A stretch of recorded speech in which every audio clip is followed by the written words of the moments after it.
So hey friends, welcome to Study Room Learn Note. Please like, share and subscribe. So hello friends, चलिए अपने chapter continue करते हैं। जैसे हमने पिछले लेक्चर में बताया था कि ये एक्टिविटी जो है आपको खुद से करनी रहेगी घर पे, तो आपने शायद कर लिया होगा।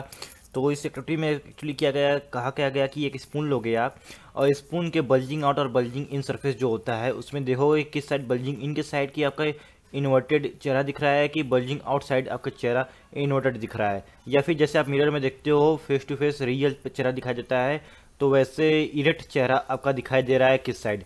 तो इसका आंसर मैं बता देना चाहता हूँ कि जो आपका बल्जिंग इन साइड होगा, ठीक, बल्जिंग इन यानी कॉन्केव मिरर होगा। कॉन्केव मिरर अभी आप जानते नहीं होगे तो क्या होगा कि यहाँ पे दिखा देना चाहता हूँ कि यहाँ पे देखिए बल्जिंग इन एक कॉन्केव जो इस साइड, जो इस तरह वाला स्पून का साइड होगा, इस तरह वाला अंदर की तरफ धंसा हुआ है, ठीक। तो ये बल्जिंग आउट जो है, ये बल्जिंग आउट, ये बल्जिंग इन है। तो ये बल्जिंग इन साइड देखोगे तो इधर आपका इन्वर्टेड चेहरा दिखाई देगा, जबकि ये बल्जिंग आउटसाइड जो पीछे के साइड होता है स्पून का, पीछे के साइड वाले देखोगे इस साइड से, तो इस साइड से आपका चेहरा एकदम नॉर्मल दिखाई देगा, जैसे आप इरेक्ट आपका चेहरा दिखाई देगा जैसे आप मिरर में देखते हो, ठीक। तो अब यहाँ पे हम डिस्कस करते हैं स्फेरिकल मिरर। तो हमारा पिछला लेक्चर थोड़ा ज़्यादा लंबा हो गया था, 10-11 मिनट का हो गया था। इस लेक्चर को हम थोड़ा सा जल्दी जल्दी कवर करने की कोशिश करेंगे, बट आपको अच्छे से हर चीज़ समझा के कोशिश करेंगे कि आपका 10 मिनट्स के अंदर पूरा स्फेरिकल मिरर का जो रूल होता है वो समझ में आ जाए, ठीक। जिस बच्चे ने पूरी वीडियो नहीं देखी है वो पहला लेक्चर दूसरा लेक्चर देख ले, और यहाँ से मेन लेक्चर शुरू होता है जो कि आपके एग्जाम्स के लिए इंपॉर्टेंट होंगे। वो भी आपके लिए इंपॉर्टेंट था बट वो इंट्रोडक्शन था। अब यहाँ से चलिए स्टार्ट करते हैं, ठीक। स्फेरिकल मिरर्स क्या होते हैं? The reflecting surface of A spherical mirror में बी कर्व्ड इनवर्ड्स और आउटवर्ड्स, ठीक। जैसे कि curved inwards and curved outwards है, तो जो कर्व्ड आउटवर्ड्स होता है, बल्जिंग आउट होता है, उसको कॉन्वेक्स मिरर करते हैं। मैं सिंपल से बता दे रहा हूँ बिना पढ़े, पूरा आप लोग पढ़ लीजिएगा इसको। तो जो कर्व्ड आउटवर्ड्स होते हैं यानी बल्ज्ड आउट होते हैं उनको कॉन्वेक्स लेंस कहते हैं। मिरर के थ्रू समझ लीजिए, यहाँ पे इमेज के थ्रू। और ये जो मिरर होता है बल्ज्ड इन ये अंदर की तरह घुसा हुआ होता है केव की तरह, इसलिए इसका नाम है केव, कॉनकेव। तो इस तरह याद कर लोगे, कॉनकेव जो अंदर की तरह धसा हुआ होता है, कॉनकेव केव गुफा की तरह। बल्ज्ड इन होता है, ठीक, बल्ज्ड इन। और फिर मूव्ड इनवर्ड्स जो होता है, कर्व्ड इनवर्ड्स होता है, उसको कॉनकेव मिरर कहते हैं, ठीक। और फिर ये जो साइड है इसका, ये वाला साइड इसका रिफ्लेक्टिंग सरफेस होता है। कॉन्केव में ये वाला साइड जो होता है, जो बल्ज्ड इन सरफेस है, ये रिफ्लेक्टिंग सरफेस का काम करता है। और कॉन्वेक्स लेंस में बल्ज्ड आउट सरफेस, ये वाला सरफेस इसका रिफ्लेक्टिंग का सरफेस करता है। जैसे स्पून में आप लोग फ्रंट साइड, पहले जो सीधा साइड होता है स्पून का, जिस साइड से आप उठा के खाते हो, वो बल्ज्ड इन सरफेस होता है, उसको कॉन्केव मिरर करते हैं, इसलिए उसमें इन्वर्टेड इमेज फॉर्म होता है, ठीक। इसका एक्टिविटी का रीजन यहाँ पे देखिए आपको समझा के दिया गया है। ये एनसीईआरटी खूबसूरती होती है कि जो क्वेश्चन उसने किया रहता है, जो एक्टिविटी उसने पूछी होती है, उसका आंसर आपको अगले लाइन में, अगले पैराग्राफ में मिल जाता है। तो अगले टॉपिक में आपको आंसर मिल गया। तो ये बल्ज्ड इन होता है, कॉन्केव मिरर होता है, इसलिए इसमें इन्वर्टेड इमेज फॉर्म होता है। ये बल्ज्ड आउट होता है, ये रिफ्लेक्टिंग सरफेस होता है इसका, ये वाला पार्ट, स्पून का पीछे वाला पार्ट रिफ्लेक्टिंग सरफेस होता है, जिसको कॉन्वेक्स मिरर करते हैं, ठीक। और सेम चीज़ आपका लेंस में भी फॉलो होगा, बट वहाँ पे थोड़ी सी चीज़ें अलग होंगी, ठीक। तो अभी मैं आपको अच्छे से डायग्राम के थ्रू समझाने जा रहा हूँ कि इसमें देखिए पोल को मैंने रिप्रेजेंट करके रखा है, pole is represented by P. फिर उसके बाद यहाँ पे कॉन्वेक्स लेंस, कॉन्केव लेंस क्या होता है, मैंने इसको अच्छे से समझा दिया। अब इसको पढ़ लीजिएगा, रीड कर लीजिएगा, ताकि आपकी थ्योरी अच्छे से तैयार हो जाए। और फिर यहाँ पे मैंने सब कुछ मार्क कर रखा हुआ कि क्या चीज़ें होती हैं। सेंटर ऑफ कर्वेचर क्या होता है, अपर्चर क्या होता है, रेडियस ऑफ कर्वेचर क्या होता है, प्रिंसिपल फोकस क्या होता है, प्रिंसिपल एक्सिस क्या होती है, यहाँ पे सब मैंने मार्क करके रखा हुआ है, ठीक ना। सेंटर ऑफ कर्वेचर क्या होता है, फिर यहाँ पे centre of curvature represented by C, principal axis क्या होती है, फिर आपका रेडियस ऑफ कर्वेचर क्या होता है मिरर का, फिर यहाँ पे आपका अपर्चर क्या होता है, ठीक ना। यहाँ पे radius of curvature is found to be equal to the twice of focal length.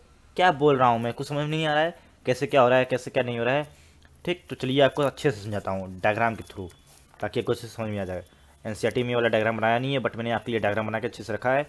तो स्फेरिकल मिरर होता क्या है अभी अच्छे समझिएगा, अच्छा टॉपिक है बहुत ही। ये नहीं समझोगे तो पूरा क्वेश्चन नहीं कर पाओगे, पूरी चैप्टर नहीं समझ में आएगा, आपको कुछ नहीं समझ में आएगा।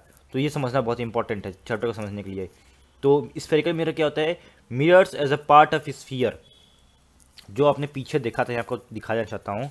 ये जो कॉन्वेक्स लेंस और कॉन्केव मिरर आपने दिखा है, लेंस बोल दिया मैंने, मिरर होगा यहाँ पे, लेंस आपको बाद में पढ़ना है।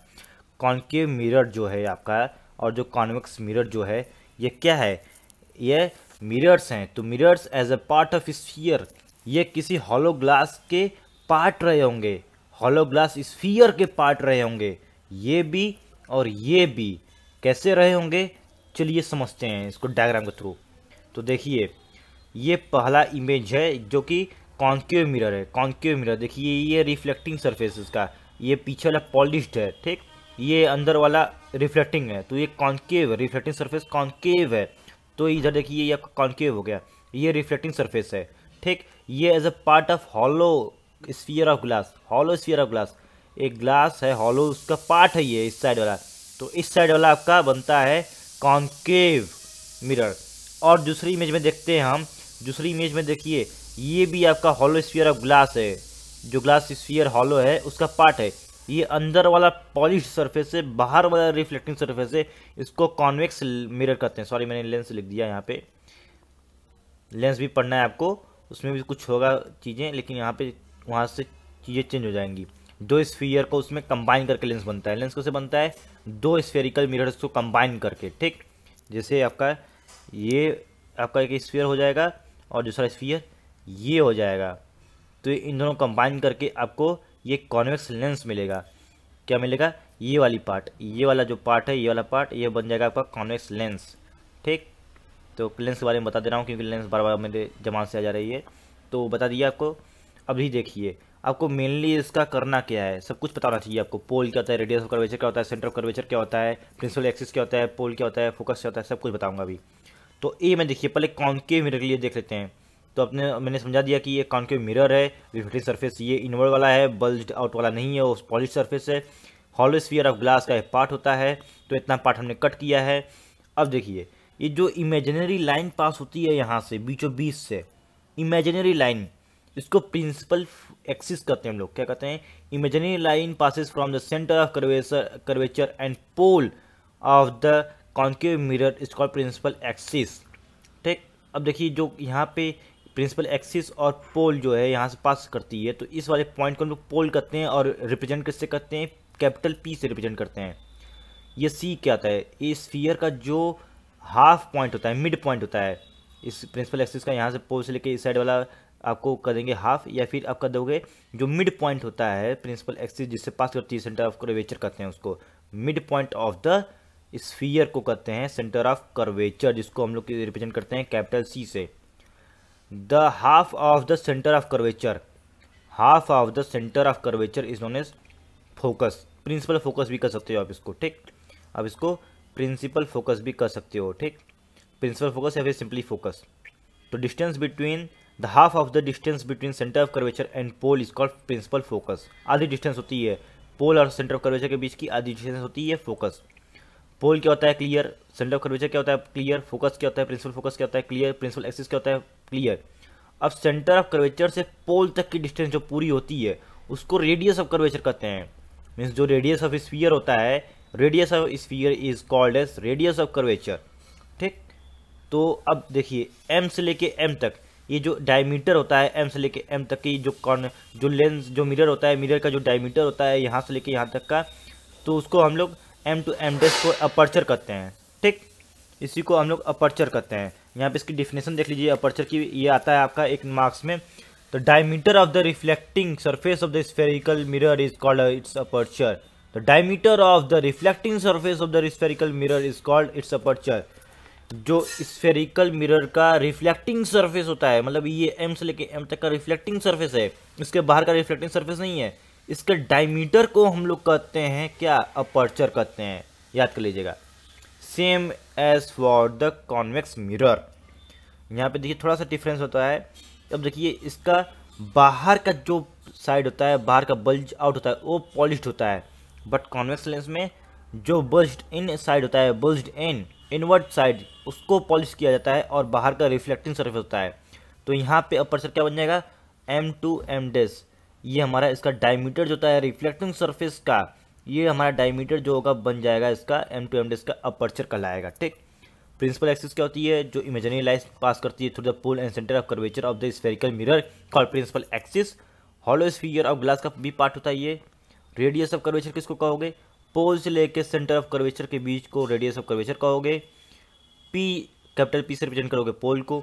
सेंटर ऑफ कर्वेचर का होगा mid point of the sphere को सेंटर ऑफ कर्वेचर कहोगे। प्रिंसिपल फोकस किसको कहोगे, principal focus the half of the distance of radius of curvature is called principal focus, या फिर the mid point between the pole and the centre of curvature is called principal focus.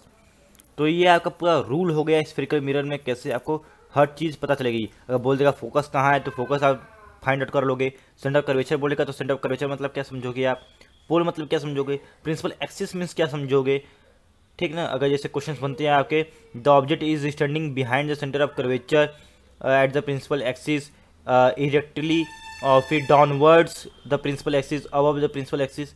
तो above the principal axis मतलब ऊपर, downward the principal axis मतलब नीचे। अगर आपको principal axis पता ही नहीं रहेगा तो बनाओगे कैसे इमेज को, ऑब्जेक्ट को कहाँ रखोगे, सेंटर ऑफ कर्वेचर पता ही नहीं रहेगा तो रखोगे कहाँ, यहाँ रखोगे कि यहाँ रखोगे, पता होना चाहिए ना आपको चीज़ें। अपर्चर क्या होता है, अपर्चर को पता होना चाहिए। रिफ्लेक्टिंग सरफेस का जो ये यहाँ पे रिफ्लेक्टिंग सरफेस है, इसका डायमीटर जो होता है वो आपका वो अपर्चर कहलाता है कि नहीं। तो आपका फोकल लेंथ जो होता है रेडियस ऑफ कर्वेचर का ट्वाइस होता है। यहाँ पे एक इंपॉर्टेंट इक्वेशन लिख रहा हूँ मैं, आप ध्यान दीजिएगा, आपके एनसीईआरटी में भी लिखा होगा, दिखा दूंगा आपको। इसका मतलब क्या होता है, ये आपका प्रिंसिपल फोकस हो जाएगा, ये radius of curvature, radius of curvature को हम लोग कैपिटल आर से रिप्रेजेंट करते हैं, ठीक। तो अब देखिए यहाँ से मैंने आपको बोला था कि ये जो पोल से सेंटर ऑफ कर्वेचर का मिड पॉइंट होता है इसको प्रिंसिपल फोकस बोलते हैं, या फिर अलग डिफाइनेशन इसका डिफिनेशन हो सकता है, क्योंकि इसको पोल से लेकर सेंटर ऑफ कर्वेचर तक को रेडियस ऑफ कर्वेचर बोलते हैं। तो अब इसको पोल से लेकर कर्वेचर तक, सेंटर ऑफ कर्वेचर तक हम क्या बोलते हैं, रेडियस ऑफ कर्वेचर। तो अब इसको रेडियस ऑफ कर्वेचर को कैसे रिप्रेजेंट करते हैं, कैपिटल आर से रिप्रेजेंट करते हैं। अब इसका कैपिटल आर का मिड पॉइंट जो होगा वो हो जाएगा हमारा प्रिंसिपल फोकस। तो हम लोग सिंपल से बोल सकते हैं कि R equal to 2f, R equal to 2f, ये f का आधा पार्ट, ये f का आधा पार्ट मिला के हो जाएगा रेडियस ऑफ कर्वेचर हो जाएगा पूरा।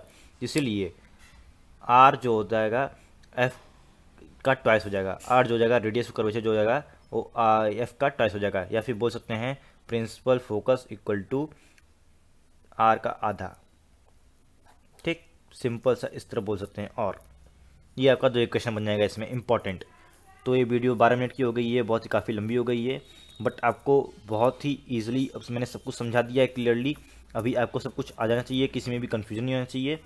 और फिर अगर आपको ये वीडियो पसंद आई हो तो please like, share and subscribe my channel, and please share in your friends. Thank you. जय हिंद, जय भारत।